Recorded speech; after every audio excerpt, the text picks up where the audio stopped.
नागपूरहून थेट गोव्याच्या सीमेपर्यंत 802 किलोमीटर लांबीचा सुपरफास्ट शक्तिपीठ महामार्गाला महाराष्ट्रातील शेतकऱ्यांनी तीव्र विरोध दर्शवला असून शेतकरी मुख्यमंत्री एकनाथ शिंदे यांना काळे झेंडे दाखवणार आहेत।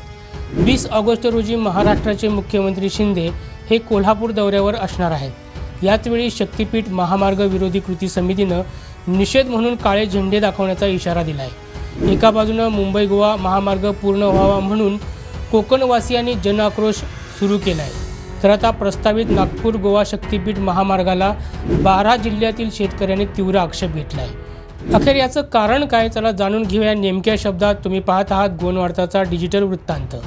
802 किलोमीटर लांबीचा ग्रीनफील्ड हायवे नागपूर ते गोव्याला थेट जोडला जाणार आहे। कोल्हापूरची करवीर निवासिनी अंबाबाई, तुळजापूरची भवानी आणि नांदेडमधील माहूरची श्री रेणुका देवी ही 3 शक्तिपीठे या महामार्गाद्वारे जोडली जाणार आहेत। म्हणूनच याला शक्तिपीठ महामार्ग असं नाव देण्यात आले। या 3 शक्तिपीठांसह महाराष्ट्रातील 2 ज्योतिर्लिंग, दत्तगुरूंची 5 धार्मिक स्थळं तसंच पंढरपूरसह एकूण 19 तीर्थक्षेत्रांना हा महामार्ग जोडणार आहे।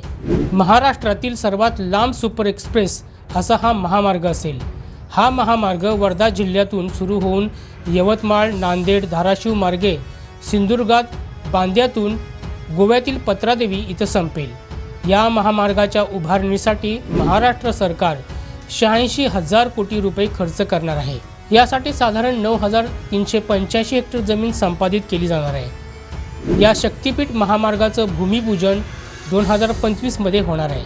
2030 मध्ये तो सर्वसामान्यांसाठी वाहतुकीसाठी खुला करण्यात येणार आहे। सध्या नागपूरहून गोव्याला येण्यासाठी रस्ता मार्गे 18 तास लागतात, मात्र शक्तिपीठ महामार्गाच्या निर्मितीनंतर हा प्रवास केवळ 8 तासांवर येणार आहे। 6 पदरी असा हा महामार्ग वर्धा, नांदेड, परभणी, धाराशिव, यवतमाळ, हिंगोली, बीड, लातूर, सोलापूर, सांगली, कोल्हापूर, सिंधुदुर्ग या 12 जिल्ह्यांमधून जाणार आहे। या महामार्गावर 26 ठिकाणी इंटरचेंजची सोय असेल, तर 48 मोठे पूल, 30 बोगदे आणि 8 रेल्वे क्रॉसिंग्स असणार आहेत। कोकणच्या सर्वांगीण विकासाचं स्वप्न उराशी बाळगून महाराष्ट्र सरकारनं राज्याच्या विविध भागांमधून गोव्यापर्यंत महामार्गाचं मोठं जाळं उभारण्याचा ध्यास घेतला आहे।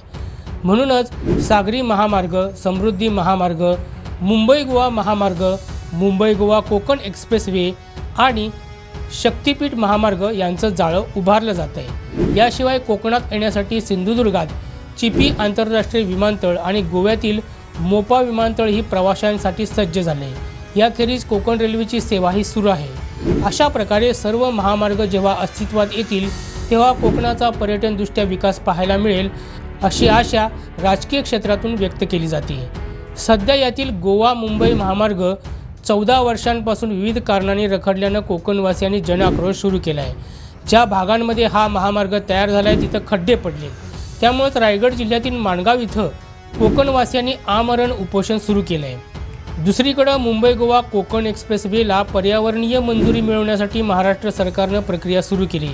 ती मिळाल्यानंतर महामार्गासाठी भूसंपादनाची प्रक्रिया सुरू होईल। तर नागपूर गोवा शक्तिपीठ महामार्गाला महाराष्ट्रातील 12 तालुक्यांमधील शेतकऱ्यांनी विरोध दर्शवला आहे, कारण यामध्ये पिकाऊ आणि सुपीक जमिनींची नासाडी होणार असल्याचा दावा शेतकऱ्यांकडून केला जातोय।